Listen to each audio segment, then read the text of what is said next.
श्री राम।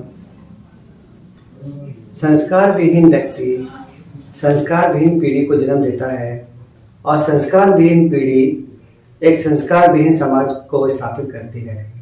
मैं राजीव अग्रवाल भागवत कथाओं के द्वारा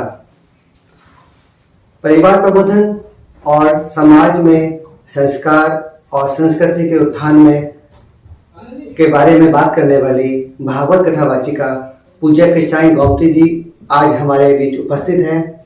आप बाल संस्कार शाला के द्वारा परिवार प्रबोधन और संस्कारों पर आप कार्यरत हैं और आज गुरुकुल के माध्यम से आप संस्कारों पर चर्चा करने के लिए हमारे बीच उपस्थित हैं। आपका बहुत बहुत स्वागत है आज की चर्चा में। जय श्री राम। आप अपने गुरुकुल के माध्यम से ऐसा क्या विषय देना चाहती हैं जो आजकल के स्कूल में नहीं मिलता? स्कूलों में तो बहुत कुछ मिलता है।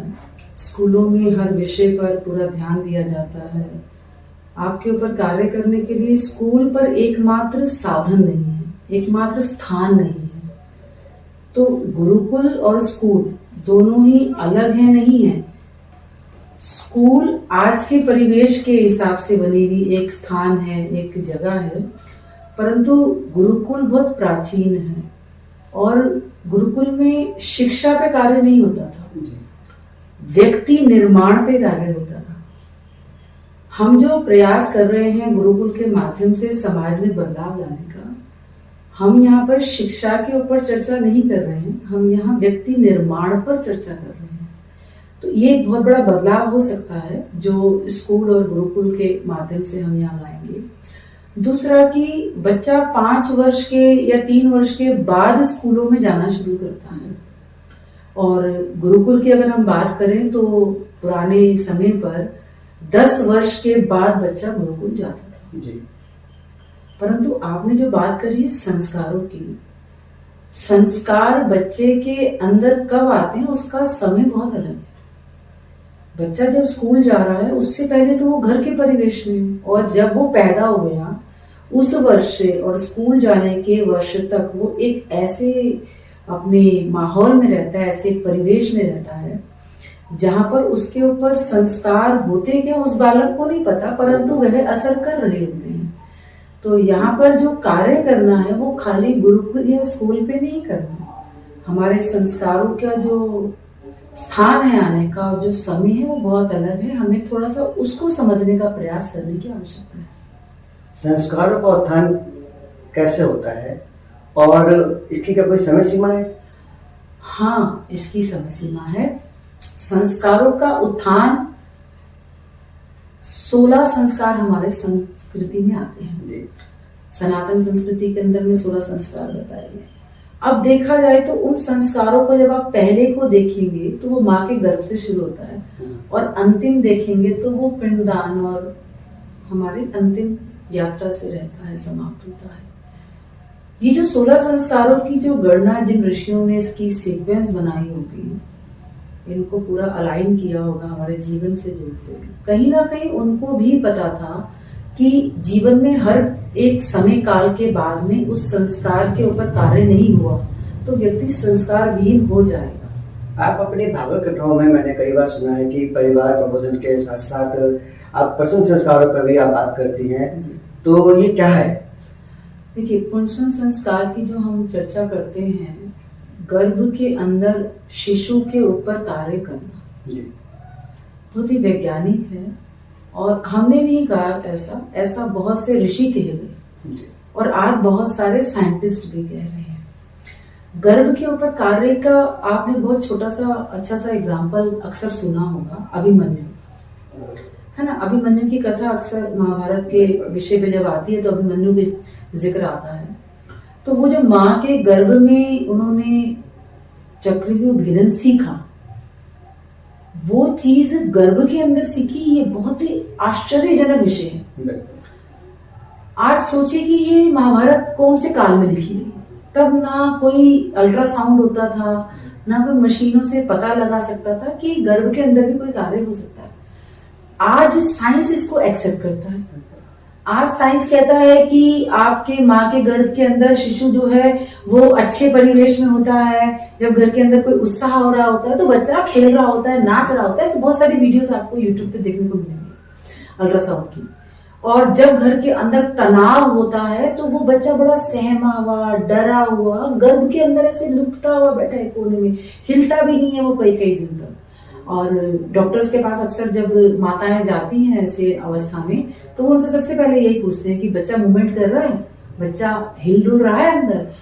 अगर वो अच्छे परिवेश का बालक होगा तो उसकी मूवमेंट भी बहुत अच्छी होगी। मतलब बाहर की परिस्थितियों का प्रभाव पड़ता है उसके अंदर 101%। क्यों पड़ता है? क्योंकि गर्भ के अंदर जो बच्चा है वो महसूस बाहर की दुनिया को कर रहा होता है। और आपको जान के दूसरा बहुत बड़ा आश्चर्य ये होगा कि बालक का जो मस्तिष्क है उसका जो विकास है वो 80% माँ के गर्भ में होता है, ऐसा हमने भी पढ़ा। मतलब आपके हिसाब से बच्चे की शिक्षा माँ के गर्भ से ही स्टार्ट हो जाती है? बिल्कुल।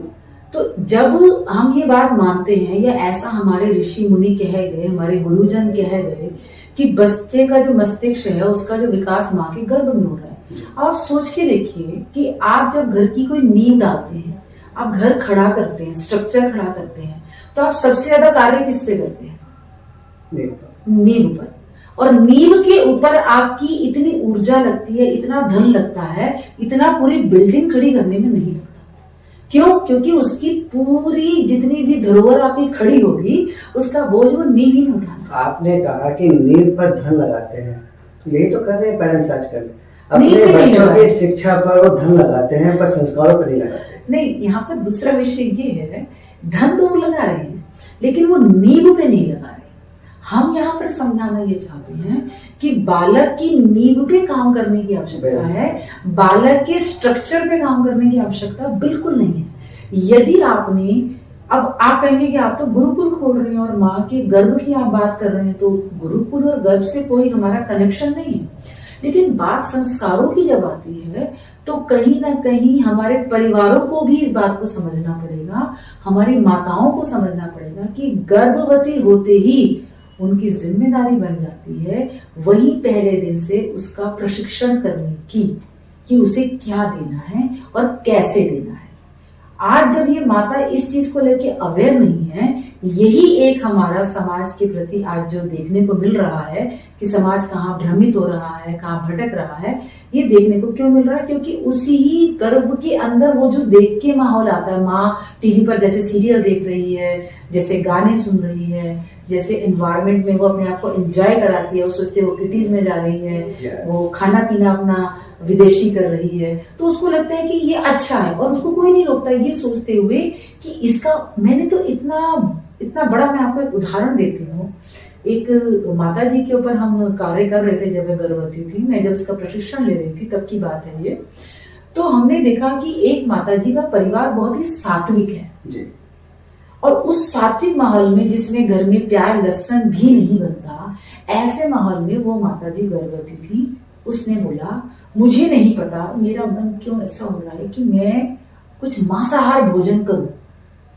और उसके घर के अंदर इस बात को लेके तनाव हो रहा था कि हम नहीं खाते और तुम्हारी इच्छा हो रही है, ये गलत इच्छा है।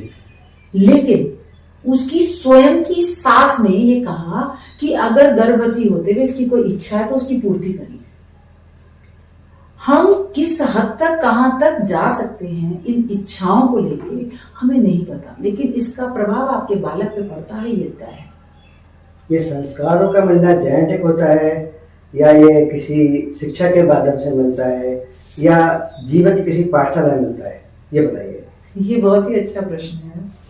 जेनेटिक मिलना यानी कि आपके परिवार के जीन्स आना, कुछ हद तक आपके अंदर में वो प्रभाव रहता है। आपके पिता का, आपके पिता के पिता का जो माहौल है वो जेनेटिक आता है, स्वभाव में, आपके बच्चों के नैन नक्श में आता है, किसी के भोजन पे आता है ना, किसी के पहनावे पर आता है, ये आता है। लेकिन बहुत हद तक वो संस्कारों पर आएगा ऐसा मानना गलत है, इस पे कार्य करना पड़ता है। और रही बात स्कूलों की, तो स्कूलों का दायित्व संस्कारों से लेना देना नहीं है, स्कूलों का कोई दायित्व नहीं है इसमें। स्कूलों का काम तो शिक्षा देना है। अगर हम स्कूल की बात करें, संस्कार कौन देगा? स्कूल देगा नहीं, फिर कौन देगा? और तीसरा आपने कहा, हाँ वो विषय मैं जरूर बताऊंगी। तीसरा आपने कहा कि सामाजिक पाठशाला, ये बहुत बड़ी बात है। समाज की पाठशाला से संस्कार मिलते हैं, बहुत अच्छे से मिलते हैं, परंतु समाज कैसा हो गया है, ये बहुत बड़ी बात है समझने की कि हमारा समाज क्या उतना संस्कारवान है? क्या आज समाज के अंदर पाश्चात्य संस्कृति ने हमको जकड़ नहीं रखा? तो जब जकड़ रखा है, तो जब आपका बच्चा आंख खोलेगा, वो मोबाइल में देखता है, वो टीवी में देखता है, ये वो अपने परिवेश में देखता है, तो वैसे ही वस्त्रों को चयन करता है, वैसे ही भोजन का चयन करता है। तो वो संस्कार कहाँ से आ गए? उसने नहीं देखा किसी को आज यहाँ पे सुप्रभात करते हुए, उसने नहीं देखा किसी को प्रणाम करके चरण स्पर्श करते हुए, उसने नहीं देखा किसी को भोजन करते हुए हाथ को जोड़ के प्रणाम करते हुए। ऐसे संस्कार उसके अंदर कहाँ से आ सकते हैं? क्योंकि समाज में तो है ही, समाज में ही खत्म होता जा रहा है। तो समाज का प्रभाव पड़ता है बहुत बड़ा। जेनेटिक मैंने आपको बताया कि बहुत ही एक 10% हमारे अंदर में आता है।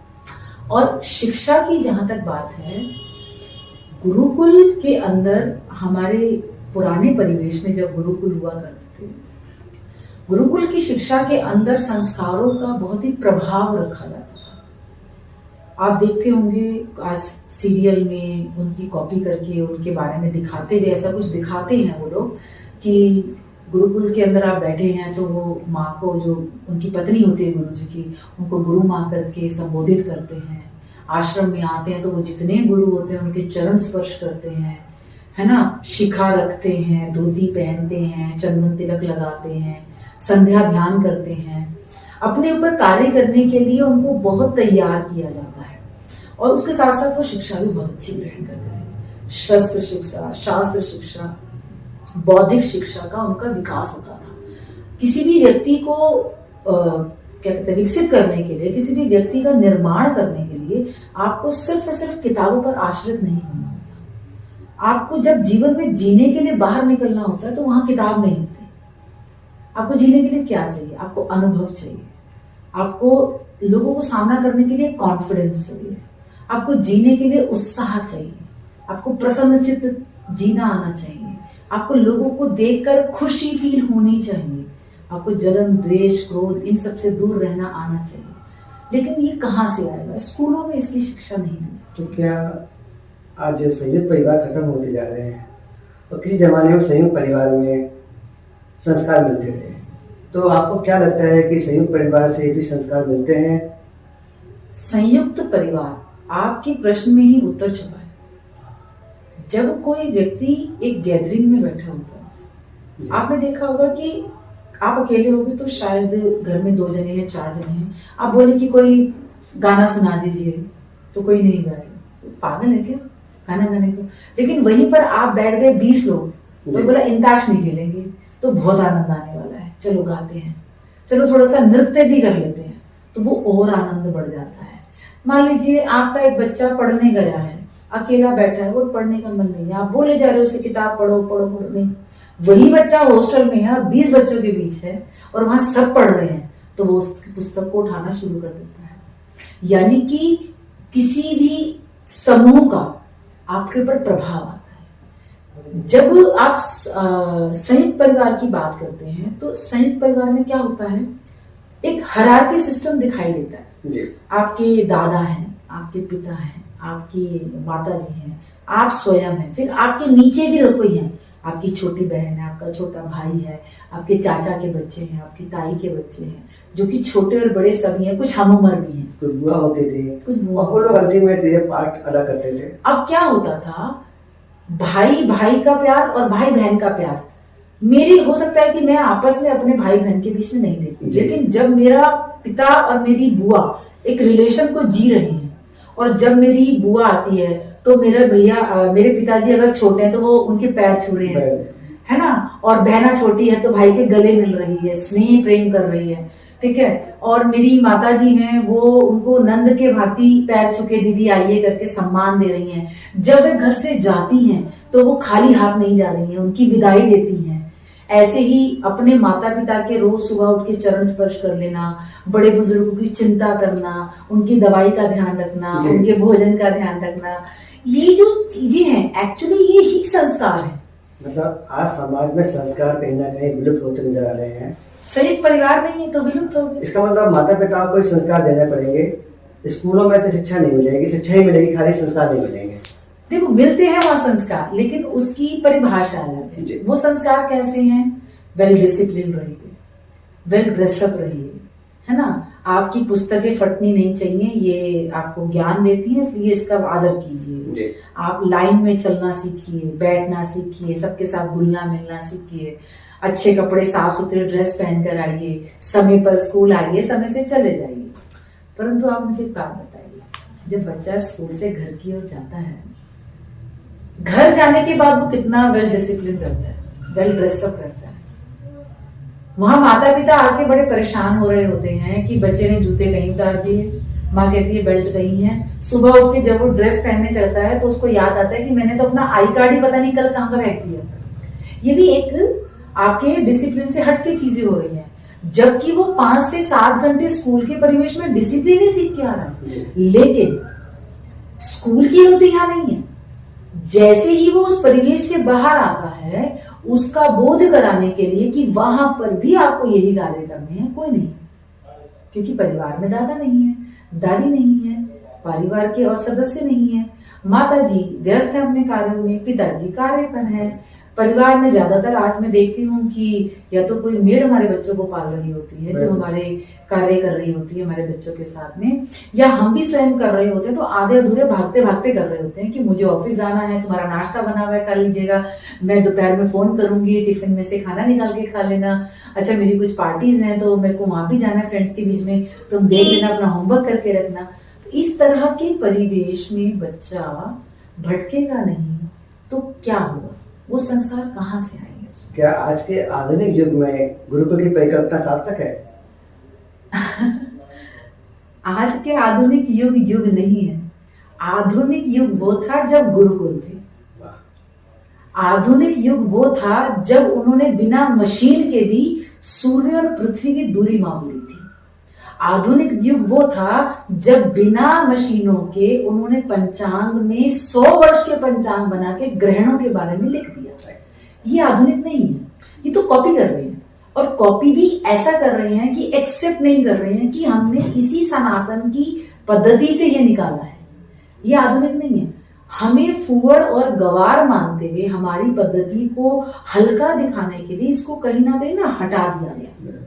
इसी कारण कि आज यहाँ पर आधुनिकता को दिखाना है, हमें मशीनों को प्रमोट करना है, हमें यहाँ की शिक्षा को प्रमोट करना है, तो इनकी शिक्षा को हटाना पड़ेगा। लेकिन हमारी शिक्षा पहले भी आधुनिक थी, आज भी आधुनिक है और सदैव आधुनिक रहने वाली है।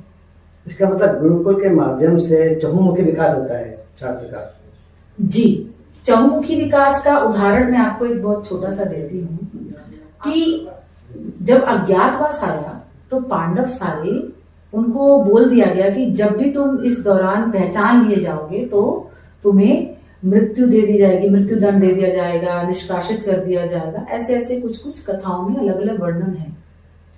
तो आपको जाके ना अज्ञातवास लेना है। अब आप थोड़ा सा सोचिए, इस बात पर विचार कीजिए कि अज्ञातवास पे जाने का अर्थ है कि आपको अपनी पहचान को खत्म करना, छुपाना है। आप पुरुष हैं, पुरुष नहीं दिखने चाहिए। आपको धनुष चलाना आता है, आप धनुष नहीं चला सकते। आपको ज्ञान बोलना आता है, आप कहीं पढ़ा नहीं सकते। लोग पहचान लेंगे, लोग पहचान लेंगे। आप जैसे ही ज्ञान की बातें करेंगे, अरे ये तो अर्जुन है, ये तो इतनी शिक्षा तो वही दे सकता है। आप तीर चलाने खड़े हो जाएंगे तो वो कहेंगे इतना अच्छा धनुर्धर तो अर्जुन ही। तो आपको अज्ञातवास रहना है। तो यहाँ पर अर्जुन ने अपने अज्ञातवास को, पांडवों ने, बेसिकली अर्जुन ने ही हम बात कर रहे हैं, पांडवों ने, सभी भाइयों ने इस अज्ञातवास को बहुत ही सुंदरता से निभाया। और उसमें हम अर्जुन की जो चर्चा कर रहे हैं, वहां पर हम एक किरदार उठाते हैं कि अर्जुन बोले तो वो नर्तकी बने। एक महिला का स्वरूप लिया उन्होंने और बहुत ही अच्छा क्लासिकल कथक वगैरह सिखाते हुए वो एक राजा के यहाँ उनकी पुत्री की शिक्षक बन के गए, शिक्षिका बनकर गए, तो उनको नृत्य सिखाने के लिए, है ना। अब मुझे एक बात यहाँ पर आप बताइए कि एक गुरुकुल के अंदर जाकर उन्होंने अच्छा धनुष चलाना सीखा जी। उन्होंने अच्छे वेद पाठ सीखे, राज्य कैसे चलना होता है, राजनीतिक शिक्षा ग्रहण करी या नृत्य करना सीखा। मतलब वहाँ जाकर बिल्कुल ऑलराउंडर हो गए। बहुमुखी विकास, ये है मेरा जवाब आपके लिए कि बहुमुखी विकास हुआ है। आपके अनुसार गुरुकुल के माध्यम से व्यक्ति निर्माण होता है जी, आप कैसी भी परिस्थिति में हो, आपको जीना सिखाते हैं। हमने सुना था कि गुरुकुल जाने से लोग साधु संत बन जाते हैं। नहीं, साधु संत नहीं बनते, एक व्यक्ति बन जाते हैं, एक सुंदर और सहज व्यक्ति बन जाते हैं जो किसी भी परिस्थिति का सामना करना सीख जाते हैं।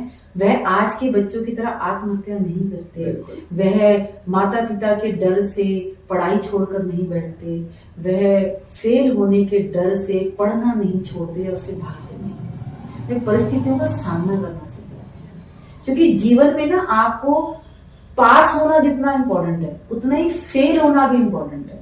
आप जितना अच्छा जीना चाहते हैं उतना बुरा भी जीना आना चाहिए। जब यहाँ पर आप इन दोनों को सीख जाते हैं तो जीवन में आपके कष्ट नहीं रह जाते, दुख नहीं रह जाते, समस्याएं नहीं रह जाती। आप उनका सामना मुस्कुराते हुए करते हैं। ये गुरुकुल आपको सिखाता है। आपने गुरुकुल की इतनी विशेषताएं बताई, फिर गुरुकुल का विस्तार क्यों नहीं हो पाया, क्या कारण रहा? हम अपने आप को सौभाग्यशाली मानते हैं कि आज हम इस पे चर्चा कर रहे हैं। आज का परिवेश ऐसा है और ये बहुत साधुवाद जाता है हमारे माननीय प्रधानमंत्री जी को, नरेंद्र मोदी जी को, कि उनके माध्यम से समाज में आज एक ऐसी हवा चल रही है, एक ऐसा माहौल बन गया है कि आज हम सनातन संस्कृति की बात करना चाहते हैं, आज हम अपनी संस्कृति के बारे में जानना चाहते हैं, आज पुनः हम गुरुकुलों की स्थापना करने के लिए कदम बढ़ा रहे हैं। मुझे 10 वर्ष से भी अधिक हो गए जब मैं इस तरह की संस्कृति पर कार्य कर रही हूँ। बाल संस्कार शालाओं के माध्यम से बच्चों को बुलाना, योगा कराना, संस्कृति के ऊपर बोलना, संस्कृत भाषा को प्रमोट करने के लिए छोटे छोटे श्लोकों को उनको याद कराना। परंतु बहुत ही संकट फेस कर रहे हैं हमने इसको, बहुत ही बाधाएं हमारे बीच में आई हैं, हम इसका कार्य नहीं कर पाए। उसका कारण क्या रहा कि आप पीछे को जाइए थोड़ा सा। हमारे देश में मुगलों ने आक्रमण किया, सब कुछ ध्वस्त किया। हमारे देश में अंग्रेज आए, उन्होंने आक्रमण नहीं किया, लेकिन हमारी शिक्षा प्रणाली में भाषा परिवर्तित करते हुए हमारे सभी ज्ञान के अंदर इतना परिवर्तन कर दिया कि हमें समझ ही नहीं आया। उन्होंने इसको ध्वस्त नहीं करा जैसे मुगलों ने ध्वस्त करा, पर ब्रिटिश ने इसको ध्वस्त नहीं करा। उन्होंने इसको बदलाव दिया एक भाषा के रूप में, और ये कहा गया कि बस ये हिंदी से या संस्कृत से इसका रूपांतरण इंग्लिश में करना है, ऐसा रखा गया। लेकिन इंग्लिश में उसका रूपांतरण कर कौन रहा था, वो विशेष व्यक्ति कौन रहे, ये हमें नहीं पता। संस्कृत उन्हें उतनी अच्छे से आती भी थी कि नहीं थी, हमें नहीं पता। जिसको इंग्लिश बहुत अच्छे से आती थी रूपांतरण के माध्यम से। अब यहाँ पर जो परिवर्तन हुए हैं, जब हम उनको पढ़ेंगे तो हमें क्या लगेगा कि ये तो बस एक ट्रांसलेशन है, किसी ने इसको ट्रांसलेट करा है, लेकिन असली अर्थ लिखा है कि नहीं लिखा, इसके ऊपर कौन खत्म हो गया। तो कहीं ना कहीं गुरुकुल खत्म करने के पीछे ये भी एक बहुत बड़ा कारण है। क्यों? क्योंकि हमारी भाषा का परिवर्तन करा गया। हम इंग्लिश बोलेंगे तो हम बहुत अच्छे हैं, हमें नौकरी अच्छी मिलेगी, हमें कार्य अच्छा मिलेगा, हमें सम्मान अच्छा मिलेगा। यदि हम इंग्लिश नहीं बोल रहे हैं तो हम पुअर हैं, हम गंवार हैं। ऐसे करते करते गुरुकुल ध्वस्त होने ही थे, क्योंकि जब आपका बच्चा सब पढ़ने नहीं जाएगा। अब गुरुकुल तो खड़े हैं, दीवारें सजी हैं, लेकिन उसके अंदर गुरु भी हैं और शिष्य नहीं है, ज्ञान भी है पर लेने वाला नहीं है। तो वो गुरुकुल कितने दिन खड़े रहेंगे? आज आपके बच्चे को आप स्वयं कहाँ भेजना चाहेंगे? किसी अच्छे कॉन्वेंट स्कूल में या ऐसे मॉडल स्कूल में जहां पर बहुत अच्छी इंग्लिश बोली जाती हो, इंग्लिश के अलावा बहुत सी और अदर लैंग्वेज जो कि बाहर की हो। संस्कृत नहीं पढ़ाना चाहेंगे। जब आप उस परिवेश में आप स्वयं के बच्चे को भेजना ही नहीं चाहेंगे तो वो गुरुकुल कब तक खड़े रहेंगे और कितने दिन तक हम उसको जिंदा रख सकते हैं? लेकिन आज ही समाज महसूस करने लग गया है, आज इसकी जो कमी है वो खलने लग गई है, जब आपके अपने स्वयं के बच्चे आपको वृद्धाश्रम छोड़ रहे हैं। हमारे यहाँ वृद्धाश्रम का चलन नहीं था, ये प्रचलन विदेशी है। लेकिन हमारे यहाँ पर सबसे ज्यादा घर कर गया। क्यों? क्योंकि हमारी शिक्षा बदल गई, हमारा परिवेश बदल गया। जैसे जैसे हमारे संस्कारों का अभाव हुआ, जैसे जैसे हमारे संस्कारों पर बदलाव आया, वैसे वैसे हमारे परिवेश में भी बदलाव दिखने लग गया। और वस्त्र में बदलाव दिखा, भोजन में बदलाव दिखा, और फिर समाज में कुरीतियां बढ़ने लगी। और आज हम देखते हैं कि बालक जो है ना, एकाकी जीवन में प्रसन्न, अपने कमरे में अलग पड़े रहना, अपने मोबाइल पे अत्यधिक समय देना, उसको नहीं लेना देना आपकी बीमारी से, उसको नहीं लेना देना आपके समय से, उसको नहीं लेना देना आपके सुख दुख से। ये कहाँ से आया? वही एकाकीपन कभी ना कभी बाद में बीमारी का रूप ले लेता है। मानसिक रोग यहीं से उत्पन्न होते हैं, और आज हम ज्यादातर मानसिक रोग से ही ग्रस्त हैं। जी। कोई भी विद्यार्थी 5 वर्ष से लेकर 25 वर्ष तक शिक्षा प्राप्त करने के बाद उसका एकमात्र उद्देश्य होता है नौकरी या व्यवसाय। उसके बाद विवाह और उसके उपरांत परिवार का संचालन करना होता है। बिना संस्कार के अभाव में, संस्कारों के अभाव में वह समाज को क्या दे पाएगा, ये सोचने की जरूरत है।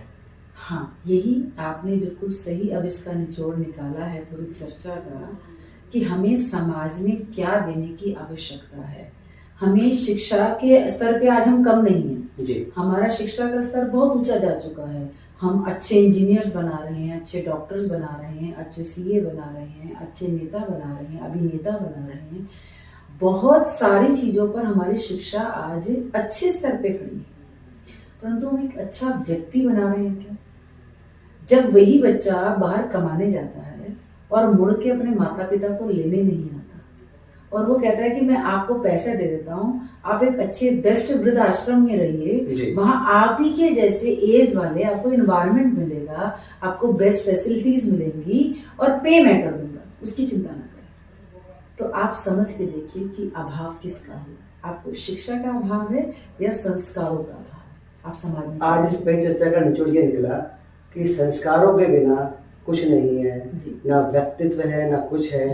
तो मैं इस परिचर्चा के द्वारा आप लोगों से अपील करूंगा कि आप सब लोग गुरुकुल में जुड़ें, अपने बच्चों को संस्कार दें, और बच्चों के साथ साथ बच्चों के माँ बाप को भी संस्कारों की जरूरत है कहीं ना कहीं। और इसी संकल्प के साथ आओ बनाएं संस्कारवान पीढ़ी। आप सभी को नमस्कार और धन्यवाद।